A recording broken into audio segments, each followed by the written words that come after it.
ஏண்டி அறிவில்ல உனக்கு? எதுக்கடி என் பொண்ணை போட்டு அடிச்ச?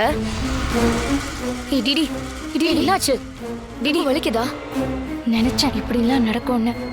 ஏய் அர்ச்சனா, என்னாச்சு? ஃபர்ஸ்ட் நைட்டை தடுக்க கரண்ட் கட் பண்ணலான்னு டிடி சொன்னான். அடி பாவீங்களா, உங்களுக்கு எதுக்கு இந்த வேண்டாத வேலை? அறிவில்ல உங்களுக்கு? கூட்டிட்டு சரி போங்க. வா.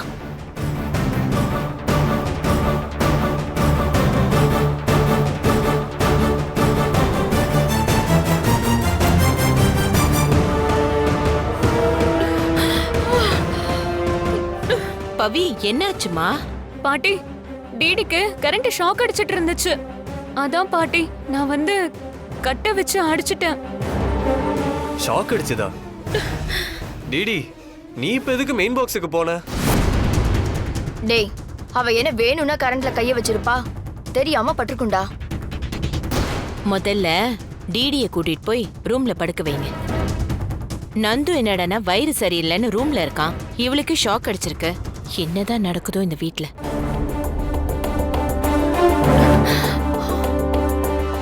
அர்ஜுன், பவி, நீங்க 2 பேரும் முதல்ல சாமி கும்பிட்டுட்டு ரூமுக்கு போங்க. நேரமே சரியில்லை. ஆமாமா, நேரமே சரியில்லை. இந்த நேரத்துல சாந்தி முகூர்த்தம் தேவைதானா? கண்டிப்பா தேவை.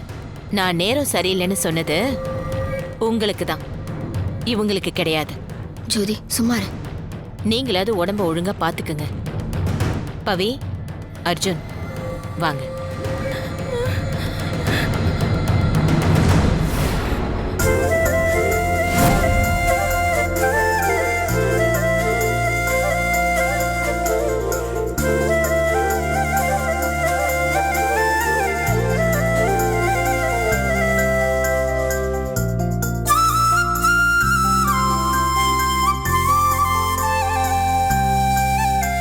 எந்த ஒரு விஷயத்தையும் ஆரம்பிக்கிறது ரொம்ப சுலபம். வாழ்க்கையும் கூட அப்படிதான். இப்படி வாழ்க்கையை தொடங்கின எத்தனையோ பேரு அந்த வாழ்க்கையை தொலைச்ச கதைய என் அனுபவத்துல நான் நிறைய பார்த்திருக்கேன். வாழ்க்கை ஆரம்பிக்கிறப்போ இருக்கிற அன்பு காலப்போக்கில் கொஞ்சம் கொஞ்சமா குறையும். அதுதான் மனுஷங்களோட இயல்பு. ஆனா அதையும் தாண்டி சில பேர் மட்டும்தான் ஆயுசுக்கும் ஒன்னா இருப்பாங்க. நீங்களும் அப்படிதான் இருக்கணும்னு ஆசைப்படுறேன். மங்களம் என்ப மனைமாட்சி, மற்ற அதன் நன்கலம் நம் மக்கட்பேரு அப்படின்னு ஒரு குறள் இருக்கு. நல்ல குழந்தைங்களோடையும் பண்பான மனைவியோடையும் இருக்கிறது அழகான நகையை போலன்னு சொல்லுவாங்க. அந்த அழகு உங்க வாழ்க்கையில என்னைக்கும் நிலைச்சு இருக்கணும். சரியா? கண்டிப்பா பாட்டி. நீங்க எல்லாரும் என்ன பாட்டி பாட்டின்னு கூப்பிடுறது எனக்கு ரொம்ப சலிச்சு போச்சு. அதனால அடுத்த வருஷத்துக்குள்ள 2 பேர பிள்ளைகளை என் மடியில போட்டு என்ன சீக்கிரம் கொள்ளு பாட்டி ஆக்கணும். என்ன? அர்ஜுன், அப்படின்னா அத்தை ட்வின்ஸ் எதிர்பார்க்கறாங்க போல.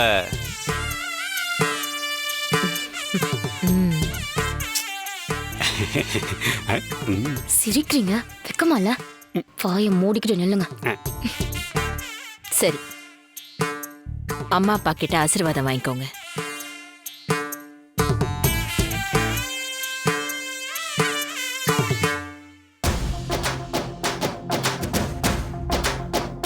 ஓகே பாட்டி, எல்லாம் முடிஞ்சதுல. அப்ப நாங்க போலாம்ல? வா பவி, போலாம். ஏய் ஏய் ஏய், எங்கடா கூட்டிட்டு போற? நீ போ, பவி வருவா. நம்ம வீடு தானே பாட்டி, நாங்க சேர்ந்தே போறோமே. டேய், இதெல்லாம் சம்பிரதாயம்டா. மாப்பிள, அவனை கூட்டிட்டு போங்க. சரிங்க அத்தை. இன்னும் எவ்வளவு நேரம் எத்தனை சம்பிரதாயம் வச்சிருக்கீங்களோ? சரி சரி, வா மாப்பிள, புலம்பாத. எல்லாம் சரியாயிடும்.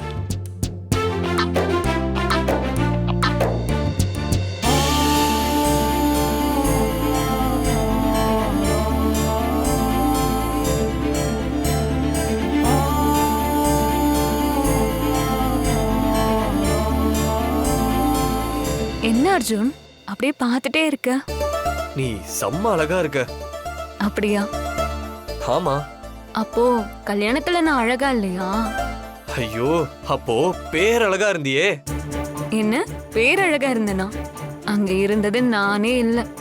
ஆமால, நான் மறந்துட்டேன். சரி விடு, நீ எப்பவும் அழகுதான், போதுமா? ஆனா எப்படி என் கூட இருந்தது நீ இல்லைன்னு கண்டுபிடிக்காம விட்டங்கிறது தான் எனக்கு புரியவே இல்லை. இப்ப எதுக்கு அதெல்லாம்? பாட்டி தான் நடந்த எல்லாத்தையும் ஒரு கெட்ட கனவா நினைச்சு மறந்துருன்னு சொல்லிட்டாங்கல்ல. அது ஓகே, ஆனா இப்ப நடக்கிறதே கனவு மாதிரி தான் இருக்கு. என்ன சொல்ற? பின்ன என்ன, உனக்கும் எனக்கும் கல்யாணம் ஆகி இப்படி ஹஸ்பண்ட் அண்ட் ஒய்ஃபா நம்ம ஒன்னா இருக்கிறத நினைச்சாலே சர்ரியலா இருக்கு பவி. எப்படி இருக்கு? அதான் கனவை தாண்டி ஒரு ஃபீலா இருக்குன்னு சொல்றேன். அந்த ஃபீல் எப்படி ஒரு சந்தோஷம் தெரியுமா பவி? என்னால அந்த ஃபீலை உணர முடியுது. ஆனா அதையும் தாண்டி மனசுக்குள்ள ஒரு ஓரத்துல சின்னதா ஒரு வருத்தம் மட்டும் இருக்கு. ஏன்? நீ கவனிச்சியா?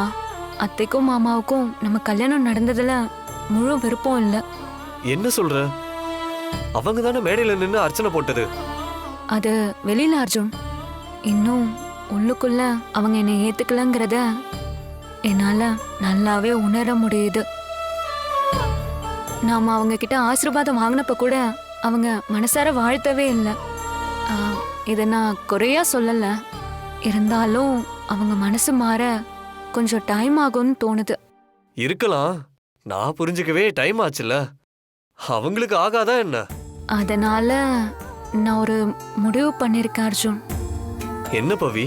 நாம ஒண்ணு சேர்ந்ததை நினைச்சு பாட்டி எப்படி சந்தோஷப்படுறாங்களோ அந்த சந்தோஷம் நம்ம குடும்பத்துல உள்ள மத்தவங்க மனசுலயும் வரணும். அது வரைக்கும் நமக்குள்ள இந்த ஃபர்ஸ்ட் நைட் நடக்க வேண்டாமே அர்ஜுன்.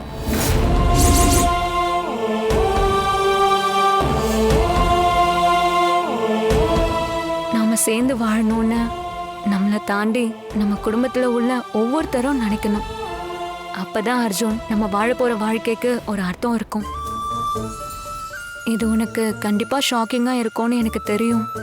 ஆனா என்ன கேட்டா இந்த சூழ்நிலையில இதுதான் சரியா இருக்கும்னு தோணுது அர்ஜுன். நீ என்ன சொல்ற? என்ன அர்ஜுன்? இல்ல, நானே இந்த விஷயத்த பத்தி யோசிச்சு பார்த்தேன். ஆனா நீ என்ன சொல்லுவியோன்னு தெரியல. கரெக்டா நான் யோசிச்சதே நீயும் சொல்றியே பவி. என் அப்பாவும் அம்மாவும் எப்பயுமே உன்னை ஒரு வேற ஒருத்தியா தான் பார்த்திருக்காங்க. அதே மாதிரி அவங்க உன்னை வீட்டுக்கு மருமகளா ஏத்துக்கிற வரைக்கும் இப்ப இதெல்லாம் வேணாம். எனக்கு இது ஓகே தான், ஆனா ஒரு கண்டிஷன். என்ன? இத பத்தி யாருக்குமே தெரியக்கூடாது, குறிப்பா பாட்டிக்கு. நம்ம கல்யாணத்தை நினைச்சு அவங்க ரொம்ப சந்தோஷப்படுறாங்க. ஆனா இப்ப இது தெரிஞ்சா பாட்டிக்கு சங்கடமா இருக்கும். அதனால ஃபர்ஸ்ட் நைட் நடந்த மாதிரி நான் அம்மா நடந்துக்கணும். ஓகேவா? டன்.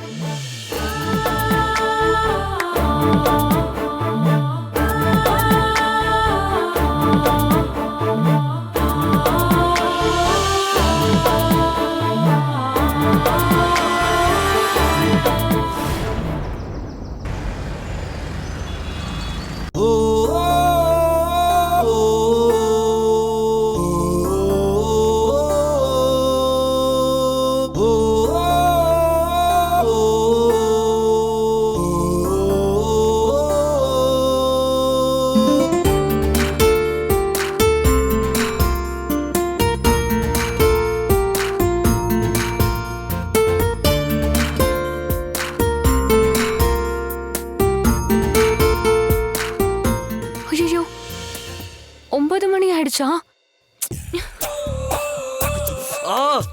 ஐயோ அர்ஜுன், அர்ஜுன் சாரி அர்ஜுன். தெரியாம தான் அர்ஜுன் காலை மிதிச்சிட்டேன். சாரி அர்ஜுன். கல்யாணம் ஆனா பொண்டாட்டிங்க புருஷனை ஏறி மிதிப்பாங்கன்னு சொல்லுவாங்க. அது இதுதானோ? சாரி அர்ஜுன். அதுவும் இல்லாம ஒரு செம்ம ரொமான்டிக் கனவுல இருந்தேன், கெடுத்து விட்டியே. ரொமான்டிக் கனவா? யாரோட? ஹோம் கூட தான். சார், நேத்து நமக்குள்ள என்ன டீலிங் போட்டிருக்கோன்னு ஞாபகம் இருக்கா? அது நிஜத்துல தானே, கனவுல கூட எதுவும் இல்ல. ஆமா, நாம நினைச்ச மாதிரி எல்லாரும் நம்மள ஏத்துக்கிற வரைக்கும் நிஜமோ கனவோ எதுவும் இல்ல. புரிஞ்சுதா? பவி பவி, உன்னை பார்த்தாலே நமக்குள்ள ஒண்ணும் நடக்கலன்னு எல்லாருக்கும் தெரிஞ்சிரும். என்ன அர்ஜுன் சொல்ற? ஆமா, உன்னை பார்த்தா ஃபர்ஸ்ட் நைட் முடிஞ்சு வெளியே போற மாதிரியா இருக்கு. ஃப்ரிட்ஜ்ல இருந்து எடுத்த ஆப்பிள் மாதிரி ஃப்ரெஷ்ஷா இருக்கியே. ஆமால. ம்.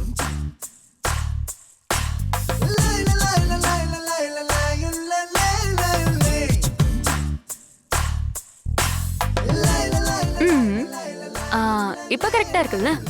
ஓகே தான். என்னோட லிப் மார்க் மட்டும் இருந்திருந்தா இன்னும் 100% கரெக்டா இருந்திருக்கும். தேவையில்ல, நான் 90 மார்க்கே வாங்கிக்கிறேன். ஆளை பாரு. ஹே,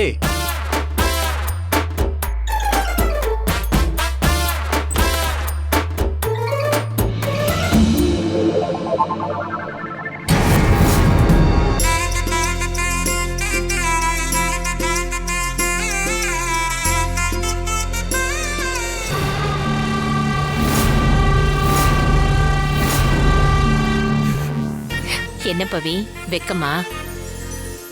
அடேங்கப்பா, சின்ன வயசுல அந்த போடு போட்ட பவித்ரா தான் இதுன்னு யாருமே நம்ப மாட்டாங்க. போங்க பாட்டி. அவ முகத்தை பாத்தீங்களா?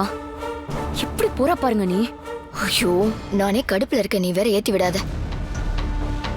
இதுக்கு தான் நேத்தே இத நான் நிறுத்த ட்ரை பண்ண. நல்லா பண்ணப்போ கரண்ட்ல கைய கொடுத்து ஒரேடியா போய் சேர பார்த்தேன்.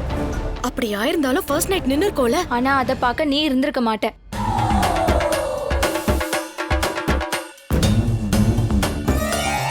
எல்லாரும் இங்கதான் இருக்காங்களா? ம். இப்ப நம்ம பக்காவா ஆக்டிங் பண்ணுமே.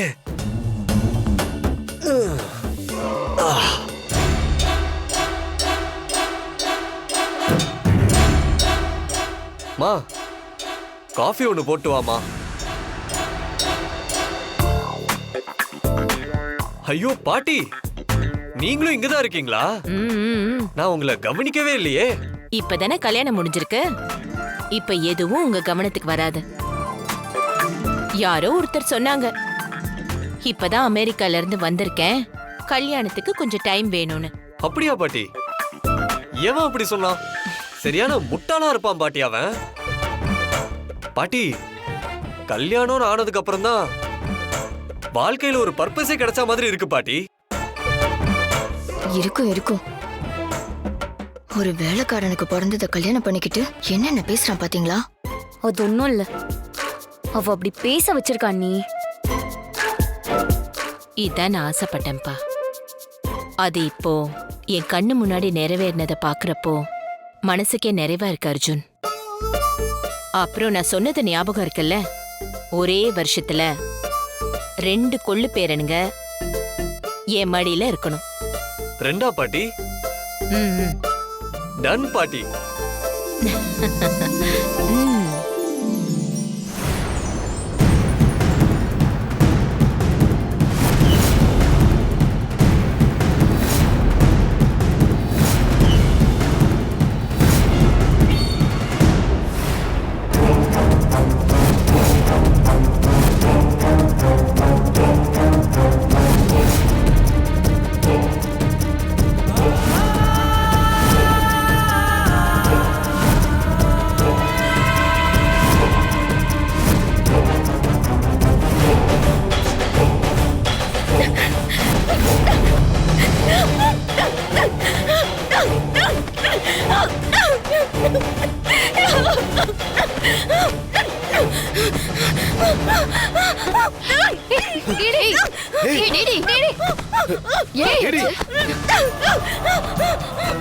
என்ன பண்ற?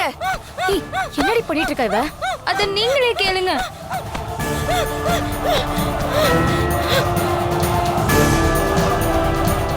வாங்க, இப்ப என்ன காரணம் சொல்லி என்ன சமாதானம் பண்ணலாம்னு நினைக்கிறீங்க? நான் பாட்டுக்கு என் லைஃப பாத்துட்டு இருந்தேன். எனக்கு மாம்ஸ் மேல இன்ட்ரெஸ்ட் வர வச்சது நீங்க தான். உங்களால தான் நான் மாம்ஸ உண்மையாவே லவ் பண்ண ஆரம்பிச்சேன்.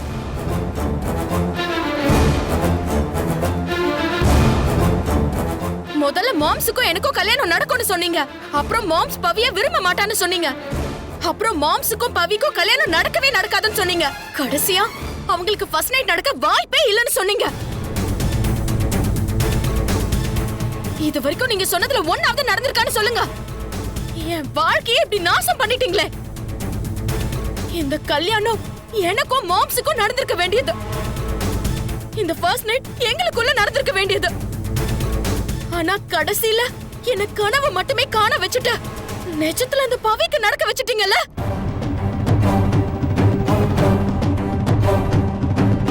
இதுக்குதான் அன்னைக்கே நான் சாகணும்னு நினைச்சேன்.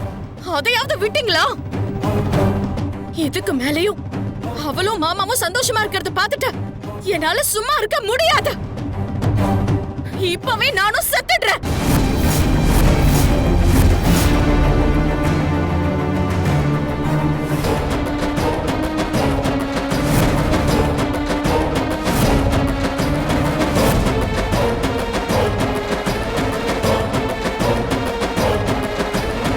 Correct DD.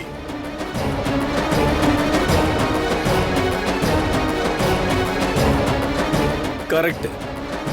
இதுக்கு மேல நீ உயிரோட இருந்து எந்த பிரயோஜனமும் இல்லை.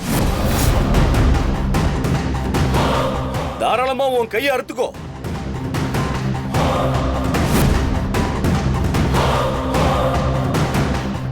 நீதான் பவித்ரா கிட்ட தோத்து போயிட்டியே. தோத்து போனவ உயிரோட வாழ்றதுல அர்த்தமே இல்ல. அதுக்கு நீ செத்து போறது எவ்வளவோ மேல். அறுத்துக்கோ. ஏங்க, அவதான் தப்பான முடிவு எடுக்க போறானா? அதை தடுக்காம இப்படி பேசிட்டு இருக்கீங்க. அவ தப்பான முடிவு எடுக்கல சரிதா. நாம தான் தப்பா முடிவு பண்ணிட்டோம். இப்படி ஒரு கோழைய போய் நமக்கு மருமகளா கொண்டு வரணும்னு நினைச்சோம் பாரு. அதுதான் நாம செஞ்ச தப்பு. அர்ஜுன் மேல இவளுக்கு உண்மையான அன்பு இருந்திருந்தா அவனை எப்படியாவது அடையணும்னு தான் நினைச்சிருப்பா. அதை விட்டுட்டு இவளை அழிச்சுக்கணும்னு நினைப்பாளா? அந்த பவித்ரா கிட்ட இருக்கிற நம்பிக்கையில பாதி கூட இவகிட்ட இல்லையே.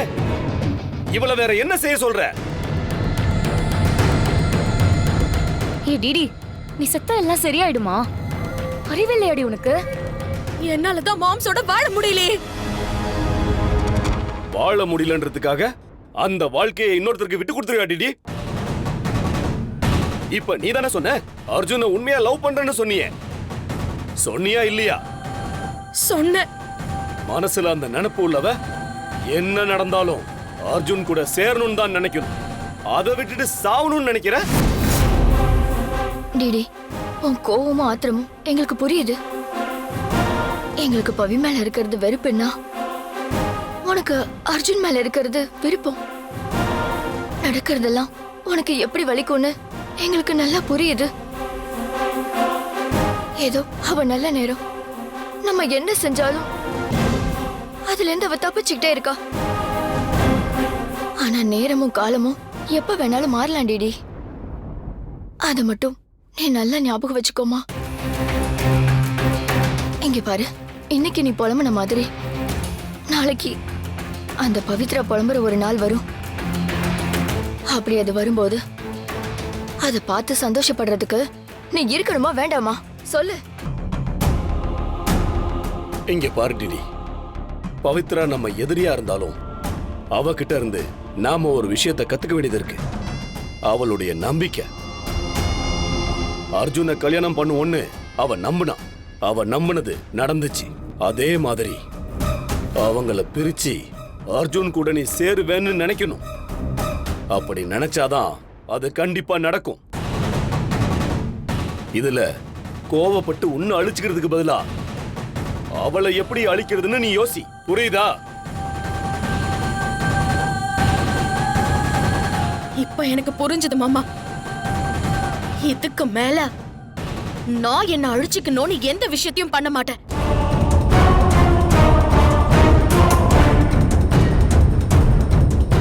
நான் பவித்ராவோட சந்தோஷத்தையும் என் மாம்ஸோட வாழ போறேங்கிற அவளோட கனவையும் நான் கண்டிப்பா அழிப்பேன்.